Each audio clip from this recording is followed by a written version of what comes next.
घन एवं घनाभ को काटना। एग्जाम्पल अब 4 देखो। एक बड़े घन को 125 छोटे घनों में विभाजित किया जाता है। यदि छोटे घन की एक भुजा 4 सेंटीमीटर हो तो बड़े घन की एक भुजा की माप क्या होगी। ठीक है, तो सबसे पहले जो भी आप बड़े घन के हैं चाहे आप कुछ छोटे घन के हैं, तो 125 छोटे घनों में क्या कर रहा है, विभाजित कर रहा है। जब भी बात याद रखना, छोटे घनों में विभाजित कर रहा है 125 छोटे घनों, मतलब कुल मिलाकर घन कितने हैं, 125 छोटे घन में विभाजित कर रहा है एक बड़े घन को। तो जो बड़ा घन है ना, जब बड़े घन को करेगा छोटे घन में तो क्या आएगी, बड़े घन की ही भुजा आएगी। एक बात आपको याद रखनी है, ठीक है ना। अगर यहाँ पे कहे एक छोटे घन को 125 छोटे घनों में विभाजित कर रहा है, एक घन को छोटे घन में क्या कर रहा है, 125 छोटे घनों में विभाजित कर रहा है, तो क्या आएंगे, छोटे घन की भुजा आएगी। बात आ रही नहीं मेरी समझ में, क्या कहना चाह रहा हूँ। अगर एक बड़े घन को 125 छोटे घन में विभाजित कर रहा है तो क्या आएगा, बड़े घन की भुजा आएगी। तो देखो कैसे निकालेंगे, n जो होता है उसका हम क्यूब करते हैं कि नहीं करते हैं, बताओ आप। n का क्यूब करेंगे तभी तो 125 आएगा ना। ये बात समझ में आ रही है ना आपको, ठीक है।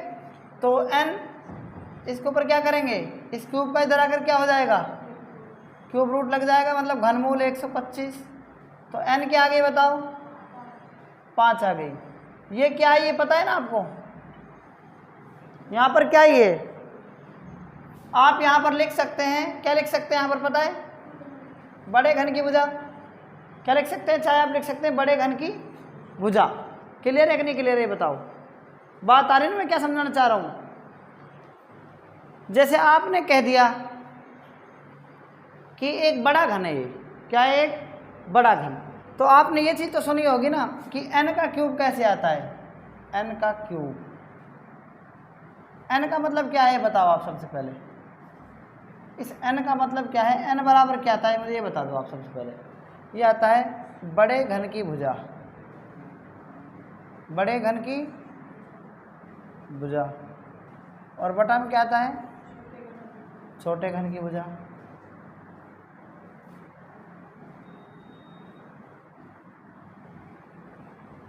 अब मुझे ये बताओ, ये n का मान आ गया कि नहीं आ गया, ये आ गया ना। और ये देखो आप यहाँ पर, इसका आप क्या करेंगे बताओ, n का क्यूब करेंगे कि नहीं करेंगे, करेंगे ना। और n क्यूब किसके बराबर है फिलहाल, अभी n क्यूब किसके बराबर है, मतलब ये तो डायरेक्ट दे रखा है कि 125 क्या है, छोटे घन है। मेरी बात आ रही है नहीं समझ में, ठीक है ना। तो देखो अब ध्यान से इसको, एग्जाम्पल 4, एक बड़े घन को 125 छोटे घनों में विभाजित किया जाता है। यदि छोटे घन की एक भुजा 4 सेंटीमीटर तो बड़े घन की भुजा की माप क्या होगी। देखना ध्यान से, आपको सूत्र के पता है ना, n बराबर क्या होता है, बड़े घन की भुजा, बड़े घन की भुजा और बटा में क्या है, छोटे घन की भुजा।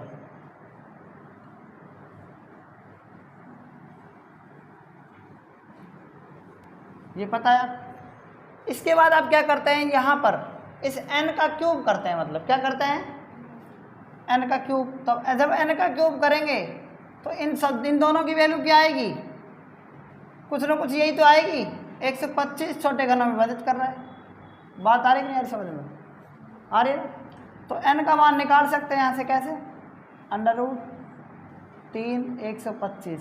तो n की वैल्यू क्या आ गई बताओ, 5 आ गई। क्या आ गई, n की वैल्यू 5 आ गई। बात आगे समझ में आता। अब n की वैल्यू ये 5 आई है कि नहीं आई, ये बताओ मुझे आप। जब 5 यहाँ पर रखेंगे तो बड़े घन की भुजा आपको नहीं पता, नहीं पता ना, बड़े घन की भुजा आपको पता है कि नहीं पता ना। अब पता क्या है आपको, छोटे घन की भुजा कितनी है, 4, ठीक है। बटा में 1 मान लो, 5 को 4 से गुणा करेंगे, 5 चौक 20। तो बड़े घन की भुजा क्या आ जाएगी बताओ, बड़े घन की भुजा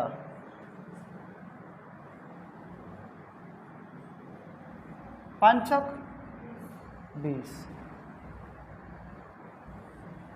ये इसका आंसर होगा। आ गई कि नहीं आ गई बात समझ में, ठीक है। नोट कर लो इसको आप।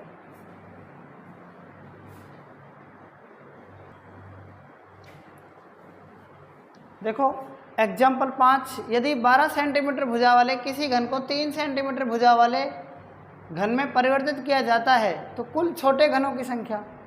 तो कुल छोटे घनों की संख्या कैसे निकालेंगे ये देखना है आपको सबसे पहले, ठीक है। तो देखो इनके सॉल्यूशंस, कुल छोटे घनों की संख्या, छोटे घनों की संख्या,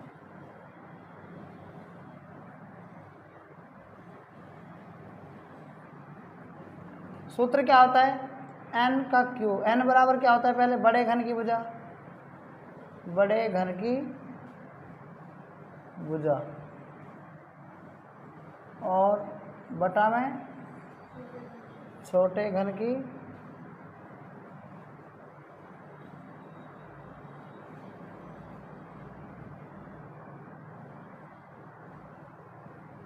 बड़े घन की भुजा कितनी है 12, छोटे घन की भुजा कितनी है 3, क्या जाएगा 4। n का मान कितना आ गया 4, n का मान 4 आ गया, ठीक है। अब कुल छोटे घनों की संख्या निकलेगी कैसे, जब n का हम क्या कर देंगे क्यूब कर देंगे। तो 4 का क्यूब कितना होता है बताओ 64, ये इसका क्या है एग्जैक्ट आंसर है। क्लियर है ना। शीर्ष घनों की संख्या का सूत्र क्या है, फिक्स होती है, ये क्या होती है 8, ठीक है। और मध्य घनों की संख्या 12 n-2, ठीक है। और भी कुछ है कि इसमें, तो 12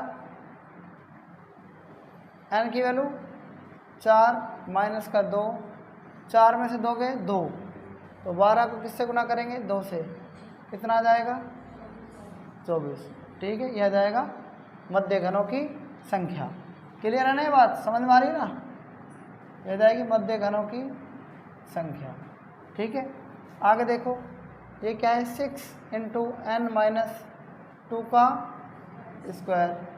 तो देखो 6 n की वैल्यू कितनी है 4 माइनस 2 इसका स्क्वायर, 6 इंटू 4 में से 2 गए 2, 2 का स्क्वायर कितना होता है 4, है ना, यही होता है ना।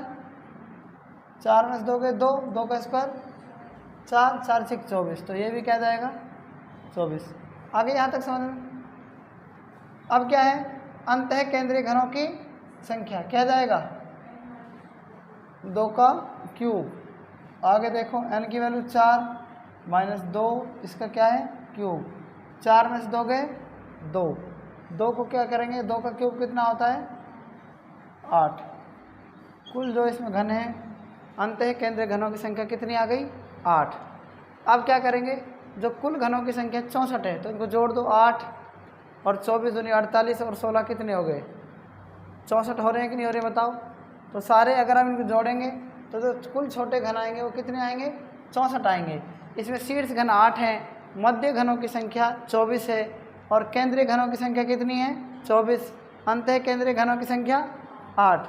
मैंने आपको पहले, अभी तो ये मैंने आपको सूत्र से बताया है ना, पहले मैं क्या कर रहा था, पहले मैंने काट के बताया था, आपको गिनाए थे ना। तो यहाँ तक आप नोट कर सकते हैं। आज तक इतना ही, बाकी हम कल पढ़ेंगे, तब तक के लिए धन्यवाद।